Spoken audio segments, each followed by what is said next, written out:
See, where do you think Kawhi Leonard ends up next season? Well, Fred is right. And not only the country of Canada, but the Toronto Raptors, that they have done everything the right way. Kawhi and his team, they couldn't be happier. Also with the championship, that was just kind of the cherry on the top. When they got past Philadelphia, you could say that they felt really, really good about what they had accomplished. Coming there, load management, and realizing that where Kawhi was as a basketball player, they were very, very confident that he had returned to form. But as far as free agency goes, I would say, and because of the moments, what they've had the last month, and what the chemistry that he's developed with that team, you have to say Toronto that they are the favorite. They can also pay him the most. Great experience for him there. The doctors that he had working with him, their collaboration with the doctors for the Raptors, the load management situation where he missed 22 games during the regular season, how it played off. He played through all the pain in the playoffs, having one of the greatest playoff runs that we had ever seen. But it's going to go like this. Toronto, they are the favorite because of what happened. But Kawhi sent a message to everyone else. I don't have interest in just joining a super team or something like that. Just give me some ball players, and I believe that we can take on the NBA. This didn't change because he won. This is exactly what I was saying last year when people were talking about trading to Kawhi. When they're talking about, oh, is it the Clippers or is it the Lakers? Is it LeBron? All this. No, he's not into that. But the Raptors should be the favorite, and then it's going to go like this in no order. Both teams in New York, that being the Knicks and the Brooklyn Nets, they will both get a sit-down interview with Kawhi.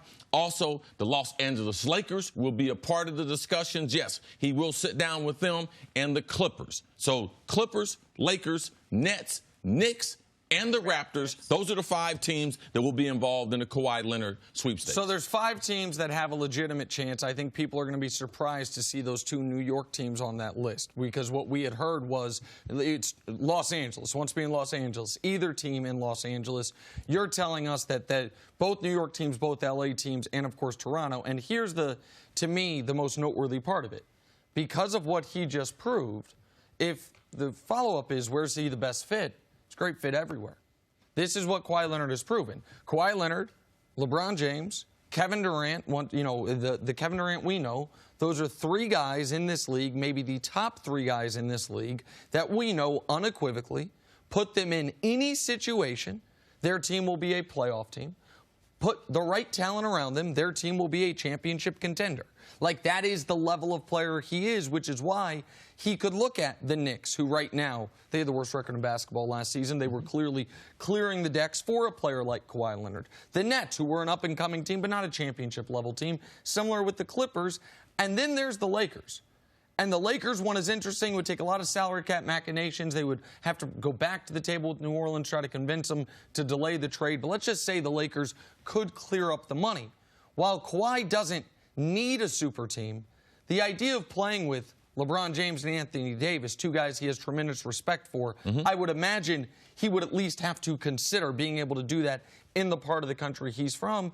And then Toronto, where they just won a title, the one thing that I'm curious about is there's been a lot of speculation about will Kawhi sign a short-term deal in Toronto. Tell me if you disagree. That one would surprise me only because Kawhi turned down a ton of money to stay in San Antonio. He would then be turning down a ton of money to sign the full max free agency. And when you are a player who has dealt with some lingering injuries, the idea of, and you just see KD tears Achilles, Klay Thompson tears ACL, to leave $100+ million on the table to sign a short-term deal, that would surprise me. I don't know if you feel differently. I would imagine wherever Kawhi signs, he's going to sign the full either 4 or 5 year max. I mean, they literally have been taking it game by game.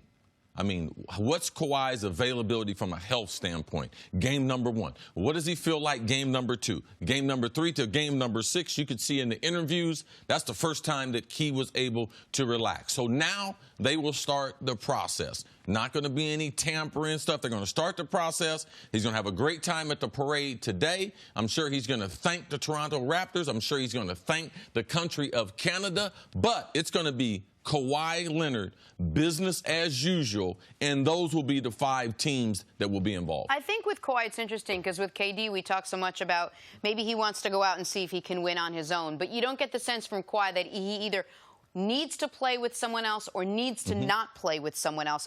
So those 4 teams offer like 4 different scenarios of where he'd be. At the Clippers, he'd be the guy. You know, if KD comes to the Knicks, he'd be with KD. If he goes to the Lakers, he joins them. So I think it's 5 different situations where you can either be with a superstar or not, but he doesn't seem like that's something that's important to him. Well, and this is the freedom that this championship gives him. Let's say, just for the sake of argument, he were to pick the Lakers and they were able to clear the decks for it.